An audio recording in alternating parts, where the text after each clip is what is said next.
The Bee Gees were a pop music group formed in 1958. Their lineup consisted of brothers Barry, Robin, and Maurice Gibb. The trio were especially successful as a popular music act in the late 1960s and early 1970s, and later as prominent performers of the disco music era in the mid to late 1970s. The group sang recognizable three-part tight harmonies. Robin's clear vibrato lead vocals were a hallmark of their earlier hits, while Barry's R&B falsetto became their signature sound during the mid to late 1970s and 1980s. The Bee Gees wrote all of their own hits, as well as writing and producing several major hits for other artists. The Bee Gees are widely referred to by many critics, media outlets and fellow artists as the kings of disco.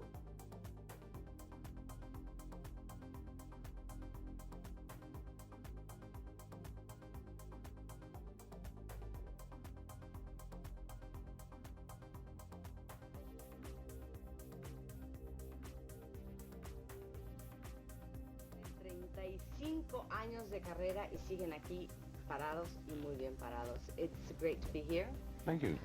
This is from Mexico, and my first question is, I was reading, everything they've written about you lately, and it's amazing. It's 35 years, and I mean, there's not many groups from the rock era that are still here, and as well as you're doing. It's amazing. I mean, when I was reading the amount of songs, the amount of records you've sold, what is the secret? I mean, it's 35 years after New Millennium, and Bee Gees is still here.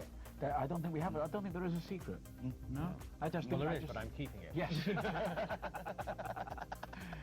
No wonder I never It's knew. really corny, but we love music, and that's really it. There isn't any real trick to it. We've always loved music, and we'll go on presenting music no matter how old we get. So at this age is a good age for us. We're in our prime, as we like to put it. We see ourselves like actors, like Richard Dreyfuss or Michael Caine. They just Anthony Hopkins. Anthony Hopkins. Got the word right out of my gusset. Yeah, it's something that we just we keep going. We think we like to get better as we get further down the line. We just want to keep going. We're learning all the time. Yeah, I mean, that sounds great, but if we're So you don't believe us then? No, okay. Obviously, there's a Cut the other end. people adore music, but there's a special blend. That's why. Desperation. Desperation, need. That's why so many people have recorded and done remakes of your songs and have extraordinary hits with your music. I mean, there's something special in the Bee Gees that nobody else has. The lyrics, the way you write, the way you, I don't know. Yeah. Well, we think you're right, but we couldn't tell you what that is. No, it's true. We think you're right because it's three brothers, and we have certain insights with regard to our music that other people don't have with regard to our music. It's just you can't pick what it is, but we sort of know what it is, and we like to come up with ideas that move us. If the idea moves us, we know we're going somewhere with it. And we don't work to actually make other people happy. We work to make ourselves happy. This is where I came in. I mean, the title is very self-descriptive, but it's so refreshing, it's so new, but it's yet so you, so back to the roots. What does this album represent? I think this album does. It represents a cycle of decades of all the music that we've heard or been influenced by and brought up on. And now it's all in decades, and it's all been put together on an album. And the thing about doing this album is that we also recorded it like we did during that time of the late 60s and so forth in England. And it was very acoustic. It was very natural sounding and not overproduced and a lot of things happening. Yeah, but we also cut songs individually. Yeah, I know, right? Each one went off. Yeah. I wrote like 4 We like to songs, approach, Tell me the process. How did you decide, okay, this is what we're going to do, guys? having made as many albums as we've made, we needed that. How do we go into a new album? We can't just do the same, we can't use the same feelings and the same attitude and even the same room. Let's the three of us get some self-expression. Let's each of us do something individually and then do 4 songs together. And that will give us a refreshing, a new sort of feeling. So you're always looking for that every album. You see, the Volkswagen van you had at the beginning, and right. You see the portrait of your mom, and it's like all going back to the roots. How important is simplicity? How important Very is important. It's very important. Less is sometimes a lot more. So it's, well, we've worked with different people over the years, even different producers on the last album. We had 6 different producers. So this one, we know that we've learned a lot. And we're being producers ourselves. That's the nice thing, we produced this album. Yeah, and we knew what we wanted. We knew what because we already knew what we were doing. Knew that we were getting weary of other people telling us what they wanted. Yeah. So. And we really knew all the time. We just needed reassuring. And making this album was part of that adventure too. So it showed in each other's individual work. So that's why it's so diverse, because when we came together, not one of us knew what the other ones were doing. But also our fans get a feel now for each brother. They get a feel for what each brother does and the character of each brother, personality. And we've never done that before. So it sort of worked in different ways. So you sat down, you had, I don't know, over 25, 30 songs, whatever. No. How do you narrow it down to 14, or how did it happen? Well, we sort of all sat down and got ideas. A bunch of us actually got a bunch of ideas that Robin took an idea from, or if I would take an idea just had from. ideas, yeah. But then ended up either rewriting them or doing something different. And we just, I think being that left alone for that time, and we didn't have any limit on anything. You know, No, well, you're only allowed nobody a month. looking over your shoulder all the time. You know, and just create, just do what you wanted to do, you know. And we already knew we were doing everything together with all the other stuff, so it was no like we were all running off doing solo stuff. No, but we were curious. What would each of us do if we had our own way? You know, and it's worked out for us. It's worked out in the way you said. It's everything on the album is different. Now tell me something. Okay. 35 years together. Right. I almost fell. So you know, it's 35 years together. Ups and Oh, downs, actually, yeah. non-speaking terms during the Odessa album. I mean, Right, that's true. how do you manage to keep on flowing, respecting each other's individuality, and still be a whole? You see, that's such an hard question Yeah, to I have answer. no idea. Because we're brothers. There's no technical kind of answer or cut and dry answer to that, except that we just enjoy what we do. We just have fun, Yeah. and some things are more fun than others, and if it's not fun, we don't do it, we'll do something else. And the whole key to what we do is to really enjoy or get off on what we're doing at that particular Yes. moment.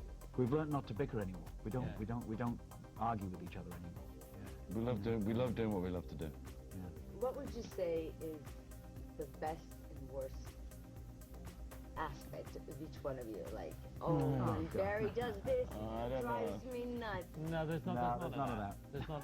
No. No, we're not going there. But there really isn't any of that. It's just that we don't get personal about each other anymore. It's not when we're writing, it's not a personal We thing. feel personal, but we don't. Yeah. You know, we don't feel those ways. We don't think about what's bad or good about each other. Yeah, those personal things don't come into our music and the way we write. It's just not. We do have separate personal lives. That we do have. But when we're writing and working together, it's about having fun. It's about enjoying, getting a buzz going. And There's no such thing as negativity. We just leave that out. Yeah, we've been asked before, what's the worst thing that's ever happened to us? And we thought, well, who wants to hear that? Piano. And we've got to recycle it. You know, The we've got first to. thing that happened was a piano falling on us. That In was Brooklyn. Yeah. Second floor. It did? Yeah. Grand piano. It never made the papers. It changed us forever. Yeah, trapped for 5 days under a piano. It was terrible. Grand piano. Nice. Yeah, and the fire brigade No, wouldn't. you don't believe us. See? The fire brigade wouldn't We come. tell you our worst moment and no one believes We us. got the fire brigade, but they said... That's why we never We answer rang that the question. fire brigade and they said... out of there. Get them out. He said, we ran the fire brigade and they said, is there a fire? And we said, no, well, There we're will not be. coming. They Yeah. said. So that was another day. So Cut we, the G string. So we did a very clever thing. We set fire to the building and the fire brigade came. We then got us from under the piano. Yeah. No, it was horrendous. there you have it. Horrendous The incident. best moment? We've all changed a lot. With the fire engine turning up. We're all about a foot shorter than we used to be. Yes, but other than that, we've learned to Probably live the with it. worst moment was obviously losing our brother Andy. Yeah. And Yeah. that was probably the low that we've had. And But people ask us that. That's the only thing. yeah, What's the worst thing? that Yeah, would losing our have to, brother. obviously is the worst thing. Are you at peace with that? I don't think we'll ever be at peace with that. It was our kid brother. I mean, to lose your kid brother is a devastating thing, and especially for our parents. So we had to watch our parents suffering in a way that we couldn't understand, and that is to lose your youngest son, the youngest child. It was pretty intense. But on the other side too, we've come to believe that he's with us. You know, so we know and Dad's with him now, so we know he's looked after, and we believe that he's always with us. So it's true or not, it's a nice way to believe. Yeah, you grow a lot inside. And life's too short, you know, it can be taken away like that. Yeah. So it puts different values on things. Like the grand piano. Yeah, like the grand piano. How personal is this album? Very. But, It's yeah. all personal. Yeah. Yeah, I would say so. Yeah. Give me a story. Do you want to go down one more? What about the sex change? The songs don't come from stories. Songs come from feelings, Emotions. and places, and people. For us to tell you a story about any one of those songs wouldn't be there. It would be increments of relationships, increments of situations. And I think also being writers is a bit like being an actor. You take on a role and you write about it. And I think other people can actually relate to this when they hear the song. And they all automatically think you might have experienced that emotion that you're singing about. But I think that's the capacity of the writer, being able to create a situation that the listener can relate to. And that is what we do. And this is the same as a writer like Charles Dickens writing books that people can relate to. That is something that you do and have a knack of doing, and we're able to do. Like that, dropping things. Yeah, but I mean, if I don't write, No, but if I did, I guess it all comes from the heart. Yeah. That's right. It comes from personal. You wouldn't be able to give someone a story. You just be able to, all you can say is, well, it just comes from there, and there's no explanation for it. One thing is for But certain, it is personal. The situations that we do write about do happen to people, and they are real. The piano. The piano. The piano. The piano. The extra mile. Saved by its legs. What was that inspired of? The extra mile. The extra think mile when was we were running out of gas, wasn't it? No, the extra mile was written for the Olympic Games. Yes. Because we thought we were going to do the Olympic Games. Yeah. And then when we found out we weren't doing the Olympic Games, we thought, well, let's keep the song. They said we couldn't run. Because we couldn't They run. wouldn't let us run And you it. can't sing and run at the same time. You, Yeah, that's right. They And said you've we always gone the extra mile. Yeah, this is also a bit of a moral thing there too. Yeah, we've always gone that extra mile in everything we've done. yeah, see, it's what you read into it. I've been up all night. You've been counting all night. I mean, haven't you? it's You have amazing been up all the night. amount of remakes. I That's mean, surprising you've to us written- too. Yeah, you've written things for Diane Warwick, which is, you know, Heartbreaker is Right, one right. of my favorite yes, songs, yes. and Diana Ross, Right. and Michael Jackson. Who did you say? Barbara Streisand, Barbara Oh, yeah. Streisand, Kenny Rogers, Dolly. Diana Dolly. Ross, Yeah, Chain Reaction, yeah, Yeah. and all these remakes from Rod Stewart to NSYNC yeah. to Take That. I mean, We're just as amazed. We're just as amazed by it. But you know what? It keeps us going too. It keeps us alive. Keeps us vibrant. When we see that our material is being used in a very contemporary way, it might be 20 years old, but when we see people using it and treating it in a modernistic way, it really tells us an awful lot about what we've done. Why the generational appeal, the multi-generational I can do that appeal because is amazing. I think a lot of the reasons is because the songs that we've always written have always appealed to young people. We've never written for older people. We've always written for young people. So right from the time we were teenagers ourselves. So that is what we do, and our songs automatically do have an appeal to the young generation. I think we got stung by the Beatles when we were teenagers, you know. And if you listen to the early Beatles stuff, they were really written for children. You know, Hello Goodbye and Yellow Submarine were basically children's songs. They had legitimate social meanings to them, but they were really children's songs. Nursery rhyme. Yeah.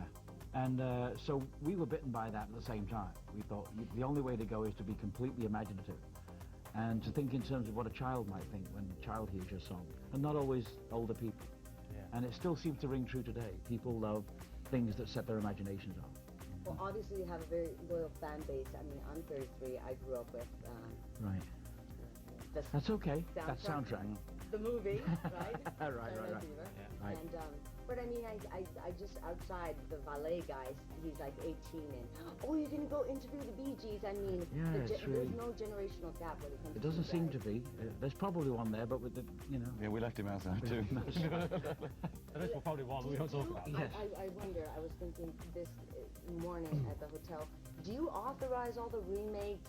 No, we have no control over that. No, Absolutely they, control. but usually out of respect, they send it to us before they release them to get it. Just as they release it. Just one day before the release, so we can't do anything about it. Yeah, there must be one that you said, God, they destroyed this song. You know, How could they? as writers- Please. Oh, Robbie Williams, I started a joke. Yeah. That was about I it, think yeah. that was pretty willful. I mean, that was somebody willfully trying to destroy one of our songs. And there's no way he can ever say, I just wanted to do a different version, because he didn't do any version at all. So that's the only criticism we have of any covers of our songs.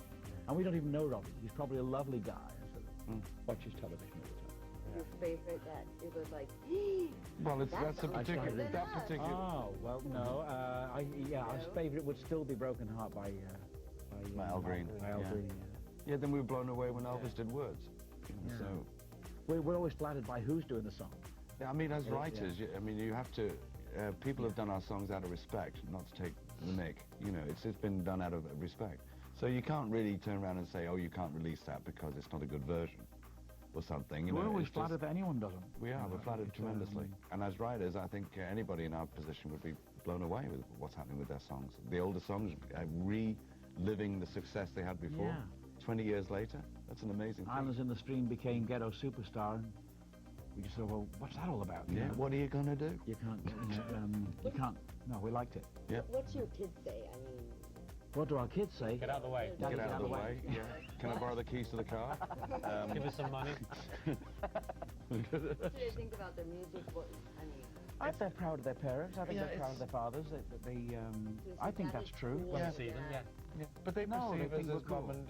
and dad and does this and dad does that. They don't really see us as other people see us, so it's hard to We're them. still parents, so it's not. You can't be a BG at home. It doesn't work.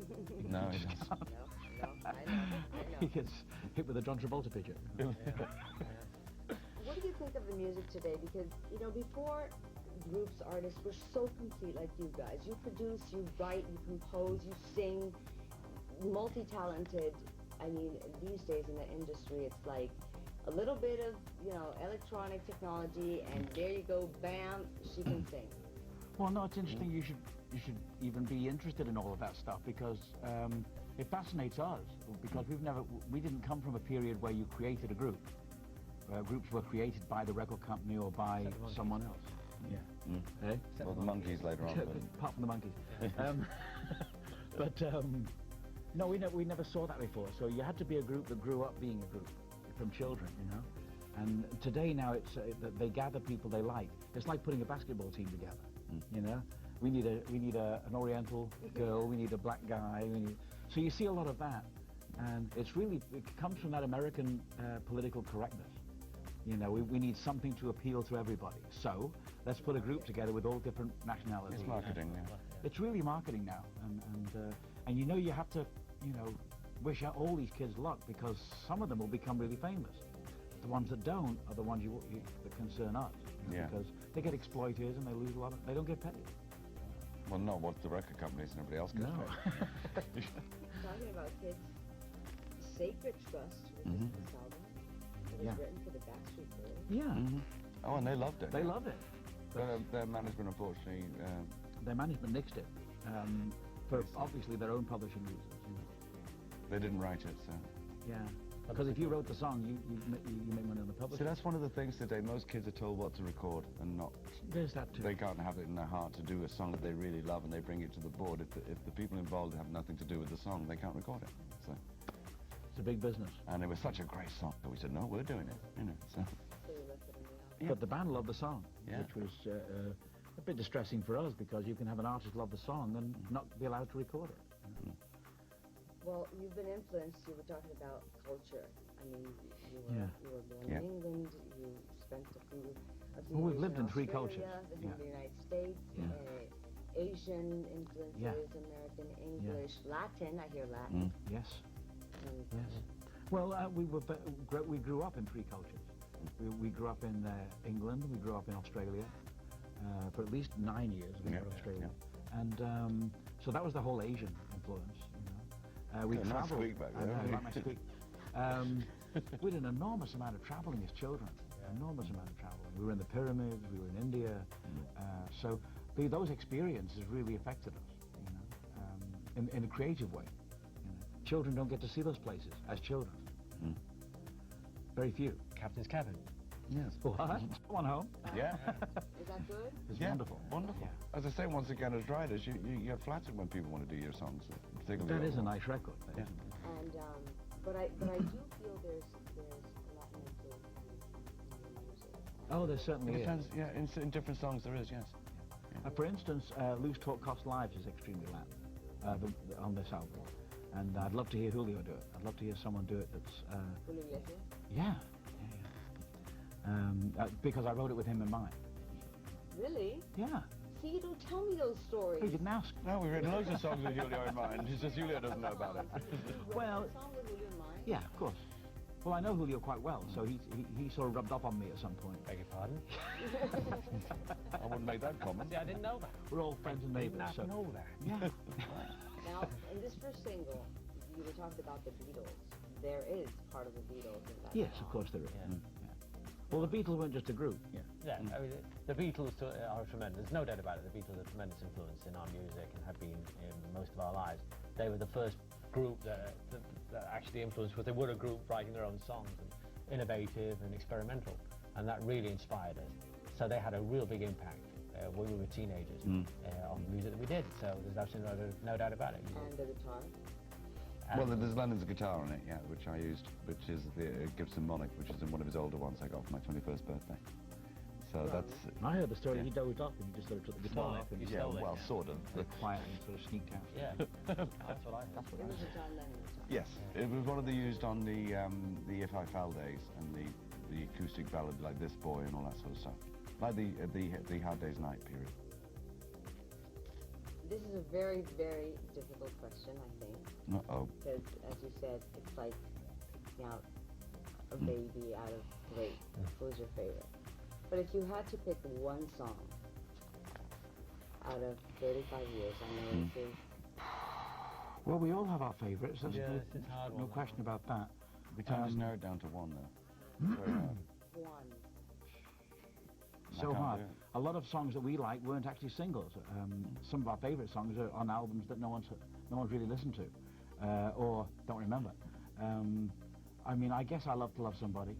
I think Robin probably loves I Started a Joke because it came from his heart. So we all have the songs that come And I from our love heart. My Old Man's a The Dustman. songs that we did together, I feel like Too Much Heaven. Too Much Heaven's great. Yeah, great song. You love Yeah. what? Too Much Heaven. You see, also some of the songs, the sessions, how they were born and how they were done, how they finished also affects how you feel about it. So each one has its own story. So there's so many I of like them. other songs that we wrote for other people, like Woman in Love, Barbara Streisand, and See? Heartbreaker. See, there's not just Shane one. So there's Why good did you have to be a...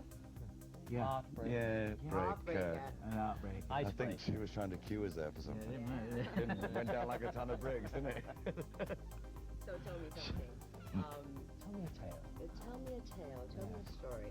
Just I mean, to finish up, this is very impressive deja vu Technicolor coat. I mean, it. Technicolor dream.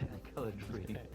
Deja vu's Technicolor coat. Technicolor trench coat. That, yeah, that was what was that? Technicolor dream coat. Yeah. Exactly. Don't forget. But we digress. But Carry each on. one is like very representative, like of a certain period of Yes. time in music. Yeah. That was the whole How idea. Where would you position like each? Well, I think Technicolor Dreams is definitely the 1930s. Noel Coward and of music hall in those days. Yes. And how would you? Well, I think there's Maurice many- reminds me of the Beach Boys. Yeah, walking on air. You've got to really oil these chairs. That's all Yeah, chairs, that was you. more of a summary thing. I like, you know, I wanted this to is do. where I came in. There's no question that Beatles. I think She Keeps On Coming is in a way. It's Yeah, sort of the I drive my 60s. car. Yeah, which I love. So, And Wedding Days represented of early Bee Gees. Mm-hmm. They already used that song, right? Yeah, and some TV thing. Yeah. Yeah, Providence. Providence, yeah. So each one has its own sort of sound, and the way it was recorded was a bit different than from the other times. But mostly of what we did here was really record more or less what we used to do when we were in the late 60s, and keep it simple and, you know, just had fun doing it and not too many electronic things going on. You know. Okay, I can't leave without two questions. One is, obviously this question makes you sick. Saturday Night Fever, but... No, it doesn't. It doesn't make us sick. I don't know where you got that from. No, it doesn't make us. We're very proud of Fever, but go on. I mean, I think you know what it is that we've been asked about it so many times. We don't know how to answer the question do anymore. you like the music? But ask the question. Love the music. I mean, yeah. They have a life of their own. That was a tough question. Very proud of this song. That's an easy question. We love the music. Yeah. Oh yeah. It's living in that syndrome is difficult, you know, because people tend to not want to forget what you did, and so it's sort of it can blur everything else you're doing, and so that's the only reason that we would go. Oh. It really has a life of its own now. Well, when you have a new album out, you sort of want to focus on that. Every artist feels the same way. Doesn't matter what success has been behind you. Let's move on. Yeah. So, touring. Mm-hmm. If we're in Mexico, do you plan on touring? Well, if we literally do a world tour, it will be a world tour if we do a tour. Instead of doing it half-heartedly or one night here and there, it'll be a full thrust. And of course Mexico will be involved in that. Oh, yeah. Of course, no question. A lot of people in Mexico. Okay. Indeed there are. They're right there. Hi, a lot of people there in Mexico. You in particular. You there, sitting there, scratching your ball. I mean, yeah. How dare you? How dare you? Thank you very much. Thank you, love. Thank you. Thank you very much. We really hope to see you soon. Thank you. Look forward to that. Y viva los Bee Gees. No, Viva los Bee Gees. Do you speak Spanish? not now. I mean, in Viva, Miami, you have to speak viva Spanish. la Bee Gees. Viva los Bee Gees. You lost BG. No entiende. No entiende. Well, has anyone seen my BG, which I Yeah. think is loosely translation? Where is my Oscar? No tenemos a ver un especial. Regresamos con más. Born on the Isle of Man to English parents, the Gibb brothers lived in Chorlton, Manchester, England until the late 1950s. There, in 1955, they formed the skiffle rock and roll group the Rattlesnakes.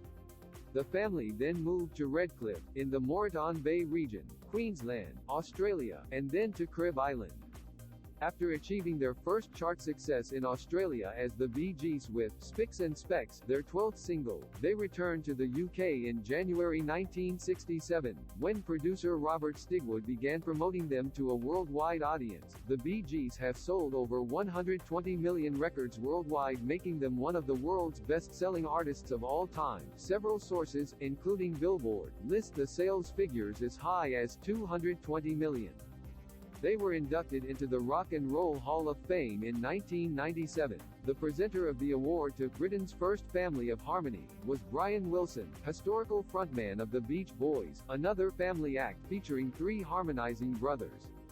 The Bee Gees Hall of Fame citation says, only Elvis Presley, the Beatles, Michael Jackson, Garth Brooks and Paul McCartney have outsold the Bee Gees. The Bee Gees are the third most successful band in Billboard charts history after the Beatles and the Supremes. Following Maurice's death in January 2003 at the age of 53, Barry and Robin retired the group's name after 45 years of activity. In 2009, Robin announced that he and Barry had agreed the Bee Gees would reform and perform again. Robin died in May 2012, aged 62, after a prolonged struggle with cancer and other health problems, leaving Barry as the only surviving member of the group. Born on the Isle of Man during the 1940s, the Gibb brothers moved to their father Hugh Gibb's hometown of Chorlton-cum-Hardy, Manchester, England in 1955. They formed a skiffle, rock and roll group, the Rattlesnakes, which consisted of Barry on guitar and vocals, Robin and Maurice on vocals and friends Paul Frost on drums and Kenny Horrocks on tea-chest bass. In December 1957, the boys began to sing in harmony. The story is told that they were going to lip-sync to a record in the local Gaumont cinema, as other children had done on previous weeks, but as they were running to the theater, the fragile shellac 7/8 RPM record broke. The brothers had to sing live and received such a positive response from the audience that they decided to pursue a singing career. In May 1958, the Rattlesnakes were disbanded when Frost and Horrocks left, so the Gibb brothers then formed Wee Johnny Hayes and the Blue Cats, with Barry as Johnny Hayes. In August 1958, the Gibb family, including older sister Leslie and infant brother Andy, emigrated to Redcliffe, just northeast of Brisbane in Queensland, Australia. The young brothers began performing to raise pocket money. They were introduced to Brisbane radio presenter jockey Bill Gates by Speedway promoter and driver Bill Good, who had hired the brothers to entertain the crowd at the Redcliffe Speedway in 1960.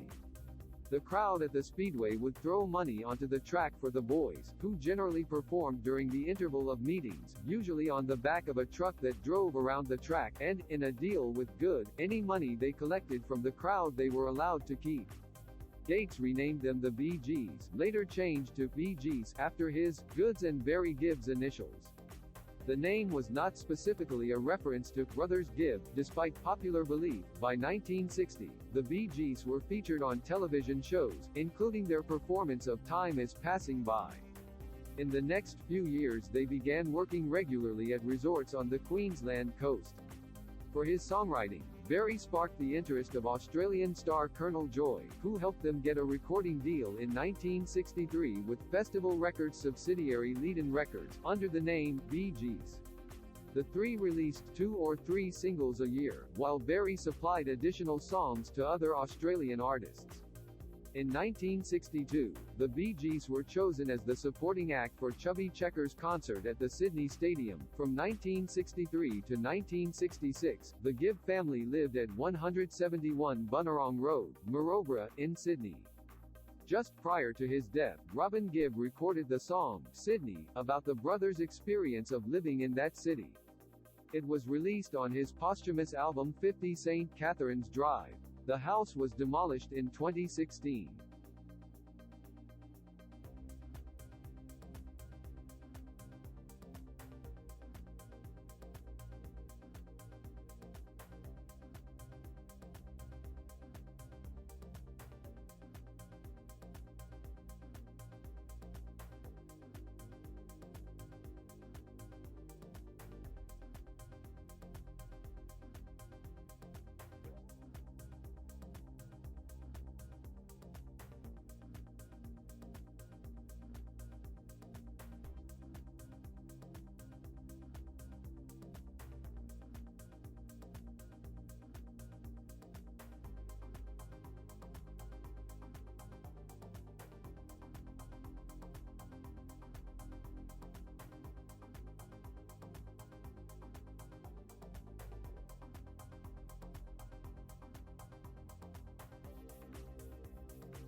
The band's involvement in the film did not begin until post-production. As John Travolta asserted, the Bee Gees weren't even involved in the movie in the beginning. I was dancing to Stevie Wonder and Boz Scaggs. Producer Robert Stigwood commissioned the Bee Gees to create the songs for the film. The brothers wrote the songs, virtually in a single weekend, at Chateau d'Herouville studio in France. Berry Gibb remembered the reaction when Stigwood and music supervisor Bill Oakes arrived and listened to the demos. They flipped out and said these will be great. We still had no concept of the movie, except some kind of rough script that they'd brought with them. You've got to remember, we were fairly dead in the water at that point, 1975, somewhere in that zone the Bee Gees sound was basically tired. We needed something new. We hadn't had a hit record in about 3 years. So we felt, oh geez, that's it. That's our lifespan, like most groups in the late 60s. So, we had to find something. We didn't know what was going to happen. Bill Oakes, who supervised the soundtrack, asserts that Saturday Night Fever did not begin the disco craze but rather prolonged it. Disco had run its course. These days, Fever is credited with kicking off the whole disco thing. It really didn't. Truth is, it breathed new life into a genre that was actually dying. 3 Bee Gees singles, How Deep Is Your Love, US number 1, UK number 3, Stayin' Alive, US number 1, UK number 4, and Night Fever, US number 1, UK number 1, charted high in many countries around the world, launching the most popular period of the disco era. They also penned the song, If I Can't Have You, which became a US number 1 hit for Yvonne Elliman, while the Bee Gees' own version was the B-side of Stayin' Alive. Such was the popularity of Saturday Night Fever that two different versions of the song, More Than a Woman, received airplay, one by the Bee Gees, which was relegated to an album track, and another by Tavares, which was the hit. During a 9-month period beginning in the Christmas season of 1977, 7 songs written by the brothers held the #1 position on the U.S. charts for 27 of 37 consecutive weeks, 3 of their own releases, 2 for brother Andy Gibb, the Yvonne Elliman single, and Grease, performed by Frankie Valli. Fueled by the film's success, the soundtrack broke multiple industry records, becoming the highest-selling album in recording history to that point. With more than 40 million copies sold, Saturday Night Fever is among music's top 5 best-selling soundtrack albums. As of 2010, it is calculated as the 4th highest-selling album worldwide. In March 1978, the Bee Gees held the top 2 positions on the U.S. charts with Night Fever and Stayin' Alive, the first time this had happened since the Beatles. On the U.S. Billboard Hot 100 chart for the 25th of March 1978, 5 songs written by the Gibbs were in the U.S. top 10 at the same time: Night Fever, Stayin' Alive, If I Can't Have You, Emotion, and Love Is Thicker Than Water. Such chart dominance had not been seen since April 1964, when the Beatles had all 5 of the top 5 American singles. Barry Gibb became the only songwriter to have 4 consecutive #1 hits in the U.S., breaking the John Lennon and Paul McCartney 1964 record. These songs were Stayin' Alive, Love Is Thicker Than Water, Night Fever, and If I Can't Have You. The Bee Gees won 5 Grammy Awards for Saturday Night Fever over 2 years: Album of the Year, Producer of the Year, with Alfie Galudin and Carl Richardson, 2 awards for Best Pop Performance by a Duo or Group with Vocals, one in 1978 for How Deep Is Your Love, and one in 1979 for Stayin' Alive, and Best Vocal Arrangement for 2 or more voices for Stayin' Alive. During this era, Barry and Robin also wrote Emotion for an Old Friend, Australian vocalist Samantha Sang, who made it a top 10 hit, with the Bee Gees singing backing vocals. Barry also wrote the title song to the film version of the Broadway musical Grease for Frankie Valli to perform, which went to #1. The Bee Gees also co-starred with Peter Frampton in Robert Stigwood's film Sgt. Pepper's Lonely Hearts Club Band, 1978, loosely inspired by the classic 1967 album by the Beatles. The movie had been heavily promoted prior to release and was expected to enjoy great commercial success. However, it was savaged by film critics as a disjointed mess and ignored by the public. Though some of its tracks charted, the soundtrack too was a high-profile flop. The single, Oh, Darling, credited to Robin Gibb, reached number 15 in the U.S. The Bee Gees' follow-up to Saturday Night Fever was the Spirits Having Flown album. It yielded 3 more hits: Too Much Heaven, US #1, UK #3, Tragedy, US #1, UK #1, and Love You Inside Out, US #1, UK #13, 32. This gave the act 6 consecutive #1 singles in the U.S. within a year and a half, equaling the Beatles and surpassed only by Whitney Houston. In January 1979, the Bee Gees performed Too Much Heaven as their contribution to the Music for UNICEF concert at the United Nations General Assembly. During the summer of 1979, the Bee Gees embarked on their largest concert tour covering the U.S. and Canada. The Spirits Having Flown tour capitalized on Bee Gees' fever that was sweeping the nation, with sold-out concerts in 38 cities. The Bee Gees produced a video for the title track, Too Much Heaven, directed by Miami-based filmmaker Martin Pitts and produced by Charles Allen. With this video, Pitts and Allen began a long association with the brothers. The Bee Gees even had a country hit in 1979 with Rest Your Love on Me, the flip side of their pop hit Too Much Heaven, which made the top 40 on the country charts. The Bee Gees' overwhelming success rose and fell with the disco bubble. By the end of 1979, disco was rapidly declining in popularity, and the backlash against disco put the Bee Gees' American career in a tailspin. Radio stations around the U.S. began promoting Bee Gee free weekends. Following their remarkable run from 1975 to 1979, the act would have only one more top 10 single in the US, and that would not come until the single, One, reached number 7 in 1989. Barry Gibb considered the success of the Saturday Night Fever soundtrack both a blessing and a curse.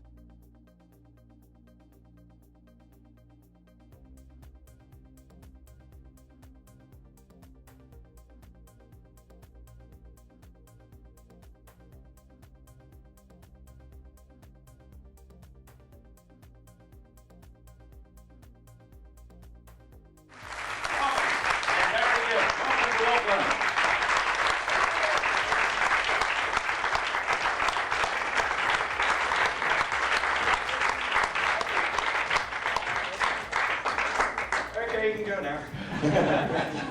Hello, everybody. Hi, thanks for coming. Okay, this is the photo opportunity time. Oh, this is photo op. Yes. Still jet lagging a bit.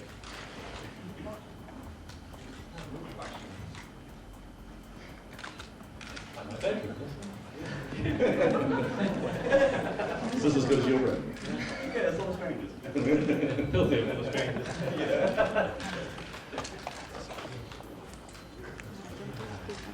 Ooh, are we leaning off? What's happening? Oh, there he is, okay. There he is. Hey, mate, want to come up here? Pardon? Want to come up here? Well, you got a little one, we got a little one. I can shoot with it. All right, then, eh? I'm fine. Good. Especially looking at the camera, sorry. Look not. We couldn't get you all close together. Yeah, we'll get, we really wanted to stand in front. All right. Oh, really? You just didn't read your instructions. Yeah. We are punching you on that. Yeah, and actually we've got much more on the other instrument like that out of the way.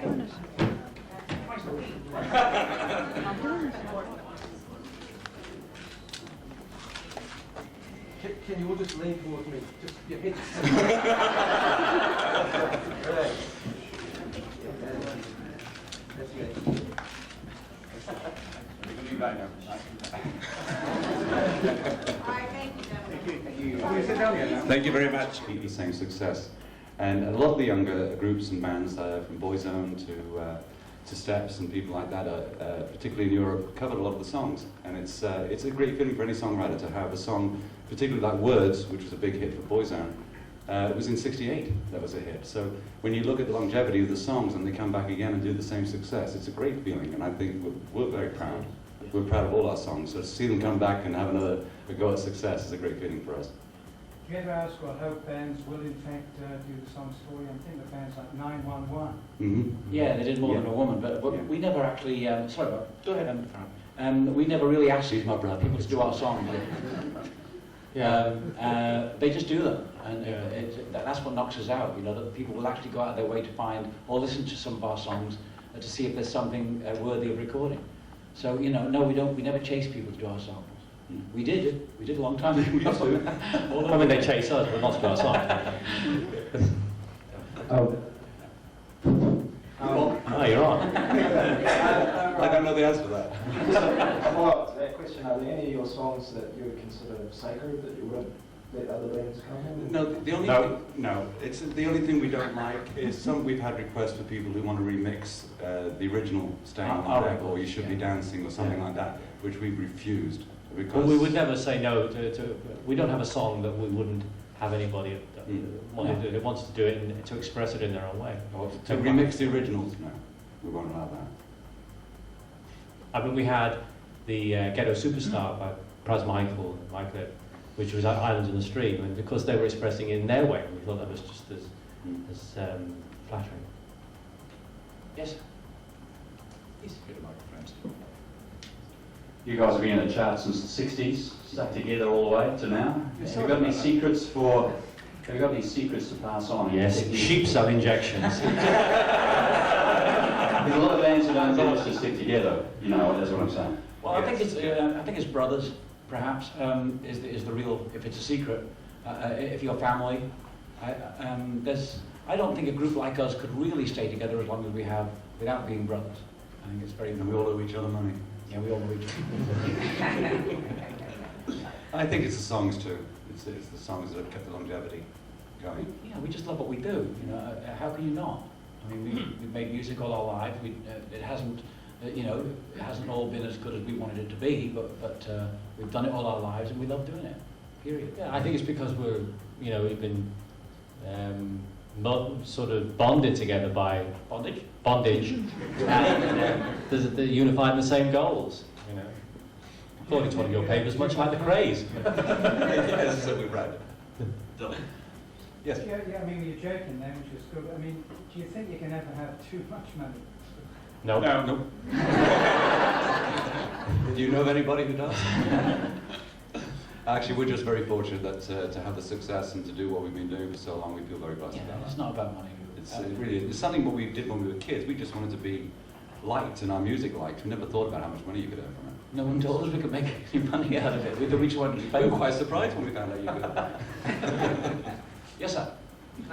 John Bridges, Ice TV. Youth of today, off the rails. Music of today, just noise. Your views? I'm sorry. Have you been to the bar? Why not? No, sorry, could you hit us with that again? Is that? Yes. Youth of today, off the rails. Music of today, just noise. Oh, it's a riddle, isn't it? Oh, I see. It's a Your song. views. Yay. Oh, it's a preamble. Music of today, did you say off the rails? No, just noise. Youth off the rails. Youth off the rails. Well, I don't think that's true. I think there's good and bad in all kids. And good. They don't play their songs to you, you know, because you're dad, you know. And I always say to them, you know, let me hear one of the songs, you know, and they don't play it. Thank you. Thank you. Yes, sir. The microphone is coming. One Night Only has done a job. You got a high voice. That was brilliant. Can you do it again? You couldn't have planned that. You can call it Sue if you like. No, not possible. One Night Only, I believe, has done better in New Zealand than any other country in the world.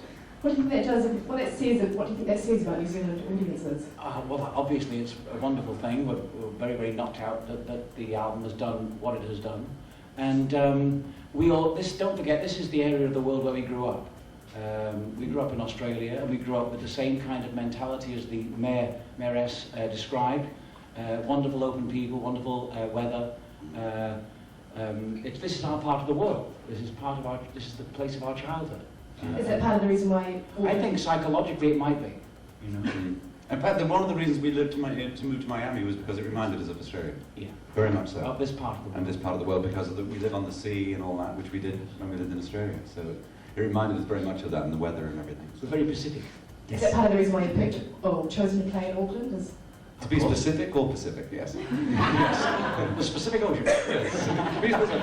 So if it's not money, why is it then you're still going? It's too long. It's been too long since we've been to New Zealand. We wanted to come back. We wanted to play Auckland. And last time I think was 74. Christchurch, yes. So since then I've got a couple of grey beards here, but it's something that we always planned to do. We always wanted to come back and play this part of the world, and New Zealand was definitely part of it. It's a series of one shows, you know, which is one night only, and we're trying to do that in the places that are really important to us emotionally, anywhere in the world, you know. We just haven't done Russia yet. Well, the beauty of it is that we get to spend a lot more time in each place we go to, rather than seeing the hotel, the airport, the gig, the hotel, the airport. Yeah. This time we get a chance to see the culture, absorb the history of the places we go to. And for instance, recently we were in Johannesburg. We'd never played South Africa before, and that was a wonderful experience. But to come back to this part of the world, it's very much like